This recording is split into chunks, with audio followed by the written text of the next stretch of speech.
All right. Well, this is a big day. It's a huge day because I am not only relaunching my podcast today, brand new show called the Gonzo Experience that has grown from 4 years of the Avanti Entrepreneur Show. I'm launching my new show today with some incredible rock stars and just incredible loving souls as well. And I want to introduce to the show Mark Victor Hansen and his incredible, lovely wife, Crystal Dwyer Hansen. You guys, welcome to, and thank you so much for agreeing to be on the first episode of the Gonzo Experience. Well, we had the greatest experience with you last time of asking, and now we're just going to take it to new heights of realization. Yes, we're happy to be with you, David. Happy to be here. So excited, and I'm gonna ask even more questions. How's that sound? Okay. So, without further ado, I do want to give you guys a quick intro for those of you that don't know Mark and Crystal, which you may be living in a cave if you don't. But everybody, Mark Victor Hansen, made his probably biggest claim to fame with Jack Canfield writing the Chicken Soup for the Soul books, which I believe has sold over the whole book series has sold over 500 million copies. Is that correct? True, correct. And when you add up all those books, the series, everything, I from what I understand, I think our mutual friend Ken Walls told me this. It's the best-selling book series books of all time, second to the Bible. Is that correct? That's correct. And I did a Chicken Soup for the Soul Bible just because our publisher said, well, that'll never make it. But he said a lot of things never made it. Whenever he said that, I said, I'm going to do that one. That's going to work. Yeah, don't tell you no, right? By the way, there's a couple of people I would say don't bet against, and like Elon Musk and me. I wouldn't bet against either of the two of us. How's that? I love it. Well, sometimes for people, no is a trigger, right? Oh, yeah, no? Okay, let me show you, right? Right. I love it. And you've written a lot of other books as well, too. I wrote a few of them down. The 1 Minute Millionaire, Cracking the Millionaire Code. Done a lot of books, a lot of speaking, a lot of content over the years, and really making a massive world impact, we'll say. So congratulations. I've loved every minute of it. And I am so thankful now that we're getting sort of reflected glory, because every show Crystal and I go on, somebody says, oh boy, I read this book like 1 Minute Millionaire, it changed my life. Or I read your Miracle of Tithing and I never gave before. Like the other day, we got 121 letters, and Krista said, I don't really have time to read these, and then tell them what happened with the Ask book letters. Well, yeah. So this is our new book, Ask, The Bridge from Your Dreams to Your Destiny. Yes. First book we've co-written together. And it's just been really a special experience for us, David, because the book was set to release on April 28th. And right in the middle of the pandemic. Who knew, right? So we had a meeting with our publisher, heard that most books were getting pushed back to the fall. And we all felt really strongly in this meeting that this book needed to go forward no matter what. Because we knew we were going forward with no bookstores open, right? Didn't know when they were going to open up again. There's actually been some issues with the bookstores because I don't know if I should get into it, but they're having a hard time paying their bills. They're having a hard time paying the publishers for books already sent. So distribution in stores has been very difficult, but Amazon was still there. So we went forward. Unfortunately, everyone was needing this book at this time because we've all been through probably the biggest challenge of our entire lives, more challenge than we've ever seen before. And it's caused us to kind of go inside, like Mark likes to say, into that cocoon where we're trying to figure it all out again. And the only way forward is to be able to ask the right questions. And we say there are 3 channels through which to ask, and those are ask yourself, ask others, and ask God. And if you start to do that, slowly your journey starts to unfold and you get the answers you need. You start to get the solutions you need. You ask another question, you get an illumination, ask more questions, you get a plan, and suddenly life starts to make a lot more sense. I love that. I love that you guys have done very well. And really, I mean, you're living a beautiful life in Arizona. We're friends on Facebook. I see you hiking, and I want to be with you guys. And at this stage in your life, you probably don't have to be doing anything else, but you're still go and helping people, and you're doing it from the heart. And the book Ask, which bookstores, I know they're experiencing some challenges, but of course it's on Amazon. It's an incredible book. In fact, fact, when we first spoke, we spoke a little bit before the pandemic, and I believe the number was 100. If I bought 100 books to give out, I would get an invitation to come to your house for dinner, and I was going to do it, and then all of a sudden this little thing called COVID-19 hit. I'm like, well, they're probably not doing that anymore. No, we have to kind of curtail it because who knows when we can do that. Yeah. Well, let me know. I'm ready when you guys are. So okay, we will let you know. Interimly, it's interesting that because the book has helped so many people transform. That's what I was asking Crystal. Is she started reading these letters and she couldn't believe how shut down, and in sequestration, people are scared and they're fearful, they're doubtful. Is America or the world ever going to open up? Because we've literally, since talking to you, been on podcasts all over Europe, Africa, Asia, Australia. It's been beyond amazing to us. Forgive me, but I'm not trying to brag, but no one's ever tried to say, hey, wait a second. You can ask your way out anything. It'll help you get over every obstacle. It'll help you get through every challenge. And that's why we wrote it originally, because both of us saw, everyone says, well, you guys have a perfect life. Well, I went bankrupt back in Long Island, New York, in 1974, and I asked the wrong question. How do you go bankrupt? And I checked a book out of the library because I had no money. How to go bankrupt by yourself, right? Bad question. Bad question, worse answer. But it got me out of what I shouldn't be doing. Then I said, well, what do I want to do after hiding under sheets for 6 months, sleeping in another guy's room? And I said, well, I really want to speak. I went to my roommates and I asked them, I said, any of you guys know somebody young, not a lawyer, not a doctor, not a celebrity, not a famous person speaking? And this guy said, I'm in real estate. Here's a little ticket. Go out and see Chip Collins. I was wowed. I asked him, I said, let me take you to lunch, and he's a little older than me. He said, I like a free lunch. I said, I want to do your business. He said, look, chance making it 1 in 1,000 ain't not going to happen. So don't even try. But I'll tell you, stay out of real estate because that's my 5 boroughs. You go do life insurance.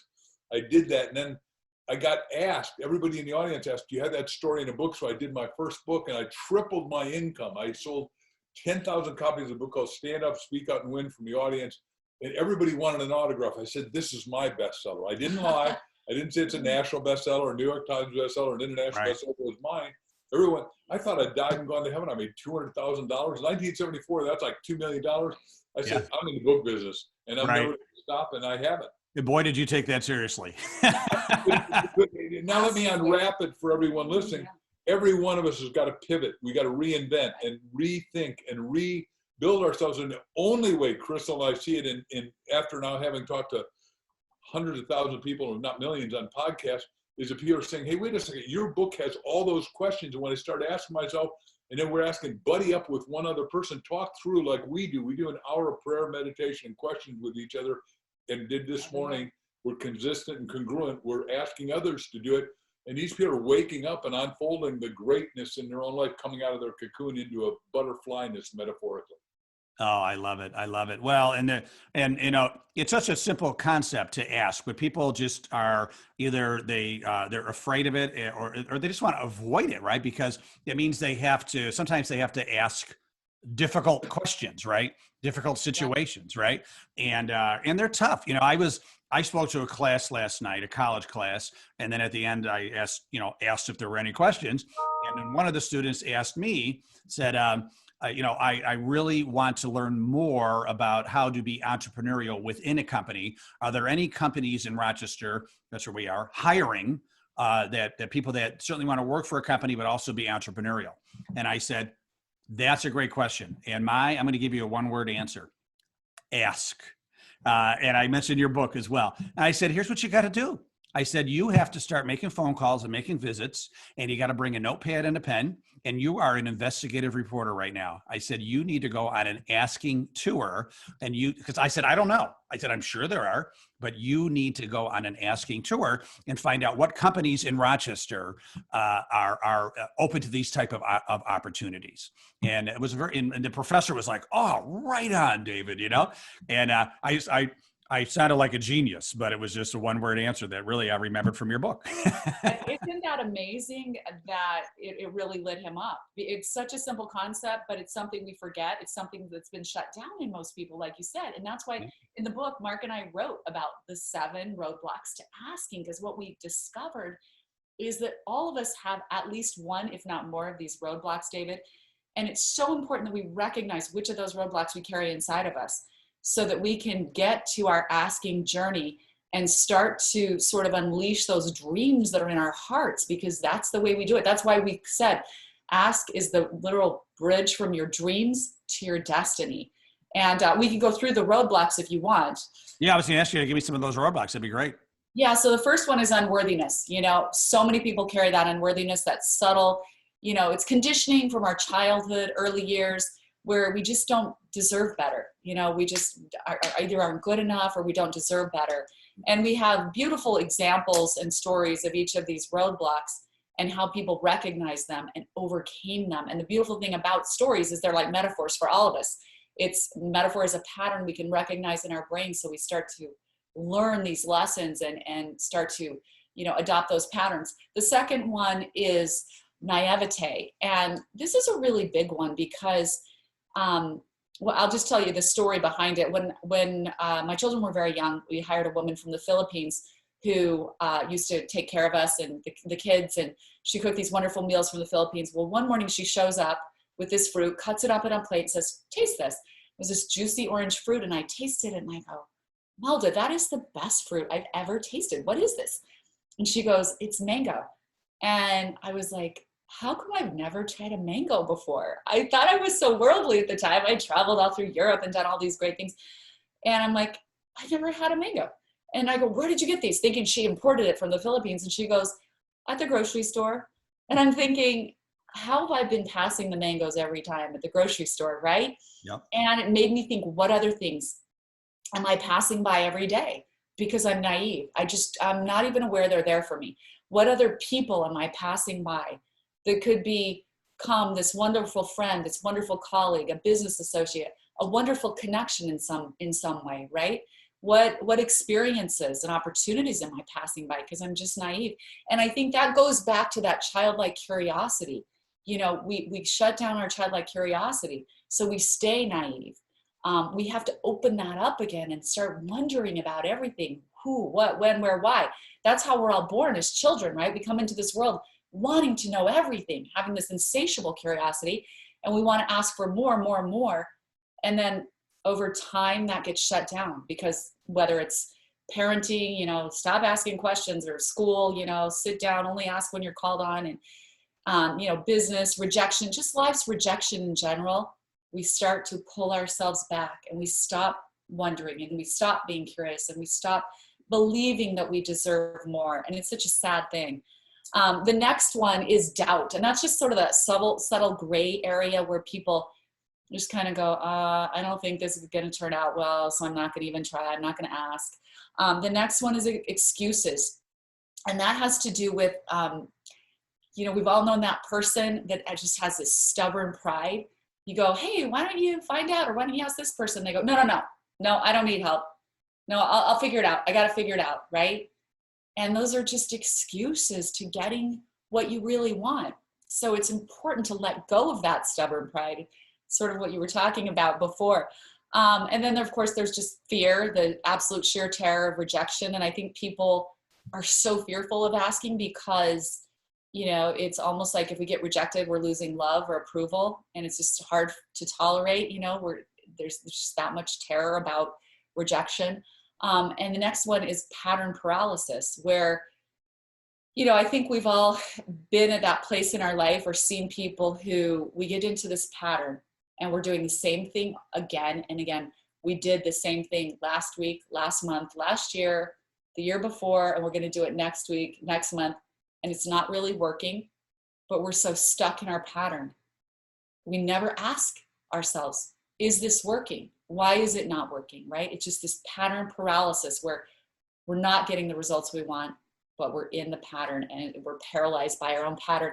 And the final one is disconnection. And I think that's one of the saddest ones for Mark and I that we see, because that's really about just hopelessness, about disconnecting from your own dreams, which is really sad for people. I mean, you know, it's that state of apathy while sort of giving up. And so we're asking everybody to connect back to your dreams and your heart, connect back to everything you're here for, everything you're meant to be, so you can, you know, explore and find your destiny. I wanna from Rochester to Arizona, I wanna hug you guys, because Thank you. Yeah. A verbal hug. I love it. I love it. Virtual hug. Take me in. No, I mean, what a great just philosophy about life, right? And it all goes about not being stagnant, challenge the status quo, shake up your life, right? It goes by fast. My biggest fear is being on my rocking chair when I'm 80 with regrets, right? And, I think to myself, like when I was in my early 20s, I thought about being a stand-up comedian, and I won the funniest person in Rochester contest. Yes, the bar was low, but I won. And in my mind, I'm like, whoa, am I supposed to be the next Jerry Seinfeld, right? And so I moved to Chicago with a buddy of mine, took classes at Second City, Improv Olympics, all that stuff. And the reason I did it, because I said to myself, if I don't try this, I will be on my rocking chair regretting that I didn't give it a shot. Now, I went there not feeling the love. I enjoyed it, but I said, this is not something that I want to do for the next 15 years to see if I make it. But now I know that for a fact, right? Had a great time, but I always put that through my lens of, will I regret this? Like skydiving. You know what? I won't regret it. For me, it's like, people want to do it. That's fantastic. I don't have a need to do it, but I always put things through the lens. Will I be in my rocking chair with regrets?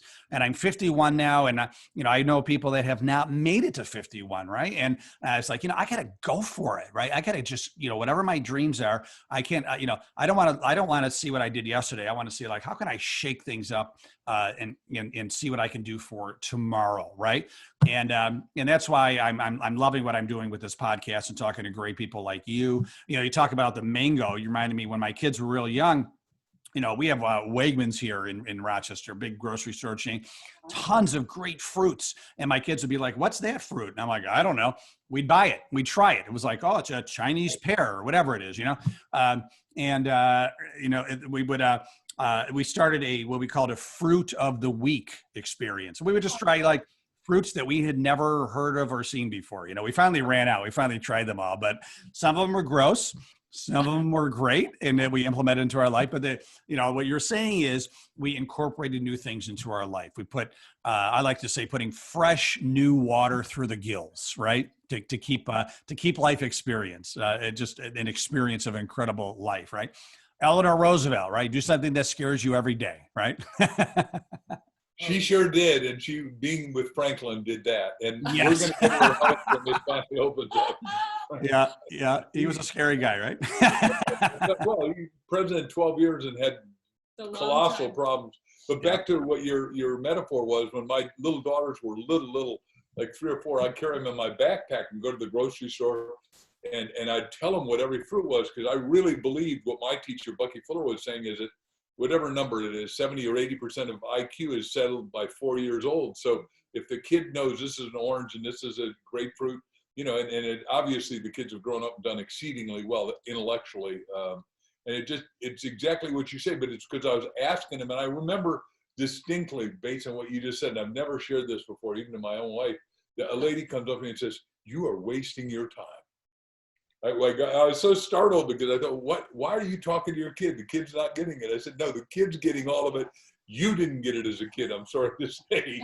Because I'm willing to ask boldly. My wife says nobody asks more boldly than I do, but right. If you find a principle like teach your kids fruits, right, and vegetables, and make sure they learn all that stuff, and then they got it forever, and then I showed them how to grow it, and we had a little bit of land, so we did all that too. Yeah, I love it. How old are your kids now? Let me just do the daughter. We were just at their house, and this is such a cute story because it's a full thing. Now she's got a 2-year-old, and we were just at her house in Huntington Beach, California, and she lives on a little acre, and she's growing all her own food, which is like beyond amazing. And she's teaching our 2-year-old granddaughter, who we're in adoration of, little Ruth. It just is amazing. So she's 33 years old. The kids go from 38. Our 5 kids go from 38 down to 28. I love it. And we got 6 grandkids that we love, and they're sharing everything with them. And they are just like, they can't stop asking, and we're playing games like Scrabble with them, and they're learning great words. It's just a joy. That's incredible. Well, Mark, I would love for you to find that lady in the grocery store and bring her to your daughter's house and show her the garden and say, I guess I wasn't wasting my time, huh? I love it. So now, we talked about, this whole pandemic, and it's been terrible, right? There's been such sad stories about it, right? A lot of bad things going on. But I've talked to a lot of people that said, I know it's been a terrible time for a lot of people, but almost everybody I talked to said that there's been some good things for themselves that came out of it as well. And mostly, from what I hear, is just some pause, right? Some pause to think about who they are, what are they doing with their life, and is it what they want to do for the rest of their life, right? So in essence, they're asking themselves questions about, is this the right path for them? Are they in their zone of genius? Have you guys experienced that for yourselves and with other people as well? Just finding some goodness in this whole time period? Absolutely, David. It has been it's been really challenged. It is a very rare time that we can pause, as you said, and really start to reflect. And the three channels through which to ask, Mark and I discovered, are ask yourself, ask others, and ask God. And it starts with asking yourself. And that's what people are doing. And if they're not doing it, they're really missing an opportunity, because asking yourself is that reflective journey, like you were saying. And there are three critical phases to that, we believe. And those are asking yourself, where am I now? Because you will never figure out where to go if you don't know where you are now. And all the little sub questions that come off after that, the where am I now, right? What's working, what's not working? Am I liking it? Am I even passionate about it? What do I really want to do? And then the second critical phase is, where do I want to be?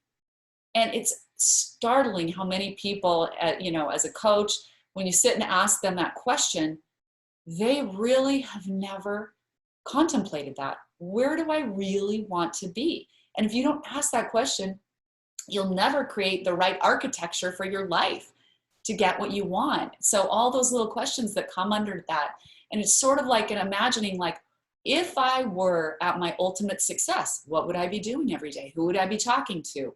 What would be important to me? What would I be focusing on? How would that look? How would that feel? And that, in that way, you literally do create the template for your life. And then the final critical phase is, what specific steps do I need to take to get there? And then you start to lay it out. And it's amazing. The studies show that when you start asking yourself questions, literally a different part of your brain goes to work for you. And it's the part of your brain that does critical thinking. What an amazing design by God, right? Like, absolutely. Ask questions, and the research. I think he skipped me though. Never.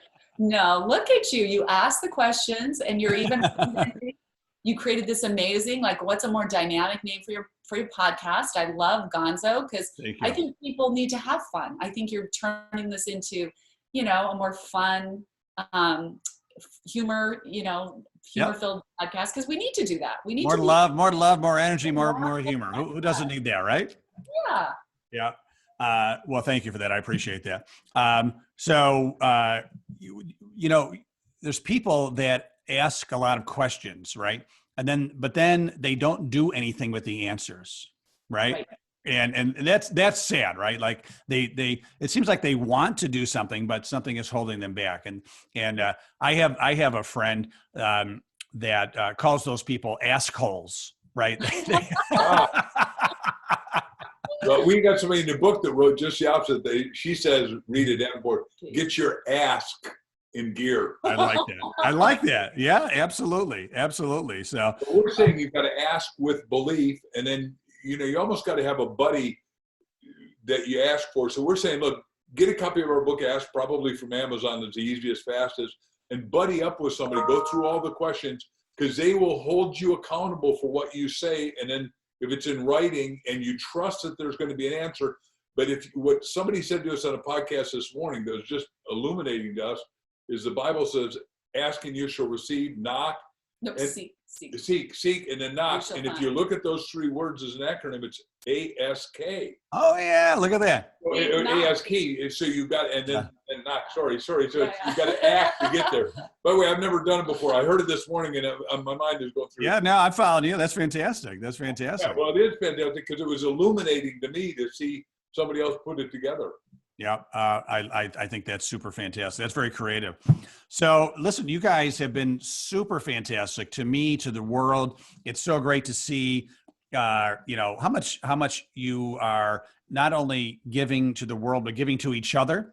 right? I love your love and that you guys are teaming up to make a huge impact and dent in the universe and to be able to be the recipient of that. So thank you for what you're doing. Thank you for sharing what you're doing. It's very inspiring and it's contagious in a good way.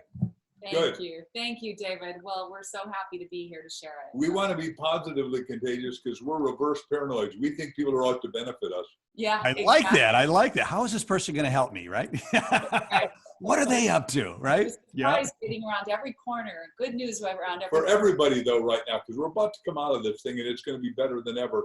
But you've got to, like Crystal said to you in the beginning, we had to take off the blinders, the scales, and open up our ears and say, hey, what is the good out of all this? It's your mindset. It's your mindset, right? You know, it's, you know, I moved to a different city. How are the people going to treat me? Well, how do I act, right? And that's how they're going to treat me, right? You know? It's that parable of the man, you know, he comes into the new city and says, what are the people like in this city? And basically it's all about your perception. He said, what have you heard about the people? And he said, I heard they're wicked and slothful and unkind. And he said, those are the people that you'll find in the city. Right. Yep. Yeah. And the other man said, I think I heard they're good and kind and wonderful. And he said, those are the people that you'll find in the city. So it's is so much about mindset, staying positive, shutting off the negative news, and really taking this time with yourself to take that asking journey. Yeah. The time you spend with yourself, that reflective time, asking yourself and asking God is the most valuable thing you can do in your life. We really, really believe that. And we want to invite everybody, David, when they buy the book at Amazon, Ask the Bridge from Your Dreams to Your Destiny. There it is again. Yeah. We would like to invite them to our book club. We're going to have a big, giant book club discussion, and it's askthebookclub.com.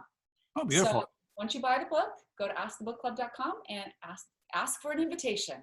I love it. What we're going to do is inspire everyone to become what we call master askers, because she says I'm the boldest asker ever. But if we got everyone to ask, how do you release your full potential? Our subtitle, how do you get to your destiny? Because that's a lifetime assignment for everybody listening. Right. Yep. I love that. That's a great way to end the show. What's that website again, Crystal? Askthebookclub.com. Askthebookclub.com. And folks, go to Amazon now. Buy it today. Buy a bunch of copies. Ask the Bridge from Your Dreams to Your Destiny, written, co-authored by Mark Victor Hansen and Crystal Dwyer Hansen. Guys, love you. Thank you so much. I've never met you face to face, but I feel like you're good friends and we're sharing souls. And I wish you continued massive success on your journey of helping people. Truly appreciate it. Thank you. We'll look forward to hiking with you when things change. Yes. Coming to the Finger Lakes. We're going to go hiking. Right. Thanks for being my first guest on the new show, the Gonzo Experience. This will be on forever at thegonzoexperience.com. Thanks, everybody. Have a great day and make sure to stay awesome.